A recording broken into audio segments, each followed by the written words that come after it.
Now, I will call all stakeholders in the sports industry to create solutions to the challenges facing Kenyan sport and source for more funding from the private sector. This is what the Cabinet Secretary nominee for Sports and Heritage, Rashid Achesa Mohamed, says he will bring into the scandal-ridden ministry if confirmed as a CS. Achesa was forced to explain his political and criminal records as he sought to convince the committee that he is the right man for the job. Our reporter Edmond Nyabola reports that he rather failed to inspire, often giving non-specific responses. Mr. Rashid Achesa Mohamed, welcome to... The CS nominee for Sports and Heritage, Rashid Achesa Mohamed, could step into a ministry riddled with management failures, including a record of corruption allegations, failure to deliver on the stadium's pledge, and disregard for the welfare of the sports personalities. The man he could take over from was consistently in the limelight for leading a ministry that, in the eyes of the public, failed to deliver on its mandate. Myself, being a sports person, I have worn that shoes before. I know how it fits and I know how it pinches. I understand the challenges that are young men and women who are sportsmen, what they go through in this country, Mr. Speaker.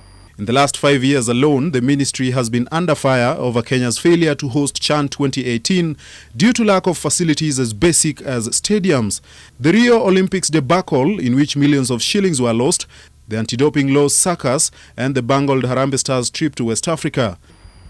Achesa's solutions to these management failures were rather without specifics.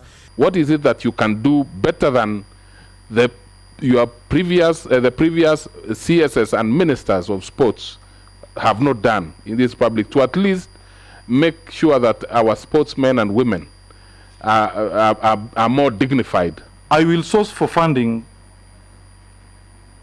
through the National Treasury and sponsors to ensure the stadia are complete so that we host future championships. Why our athletes out there are languishing.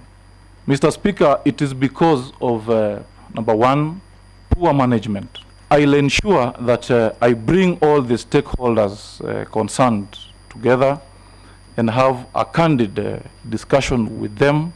The former ODM and PNU politician was at pains to explain away his past political dealings and criminal record. Wewe utaendelea na ile siasa yako ambayo tunajua ukiwa waziri ya kunyorosha watu huko kwa mazishi huko mkoa wa Western ikifika Jumapili na Jumamosi, ama wewe utavaa suti ya waziri na utaweka nidhamu. Hili jukumu ni nzito sana, na sisi sasa siasa imekwisha. Saa hizi kazi yetu sasa ni kufanyia Wakenya kazi, kuhakikisha ya kwamba tuna deliver manifesto ya serikali yetu na manifesto ya Mheshimiwa Rais. We received one affidavit sworn by one Esther Kabura of some place of PO Box 1462 Kisumu. She knew very well that I was a candidate in Mumias, and by doing that, she knew she was mudslinging my name. And today, I've been nominated to be a cabinet secretary, Mr. Speaker. You can see again, she has come to petition me before this house. Some vetting committee members appeared to be in praise of Achesa's rise from a prison warder to a CS nominee. Others were, however, concerned about his lack of management experience and how that would affect his leadership of the ministry. Edmond Nyabola, NTV.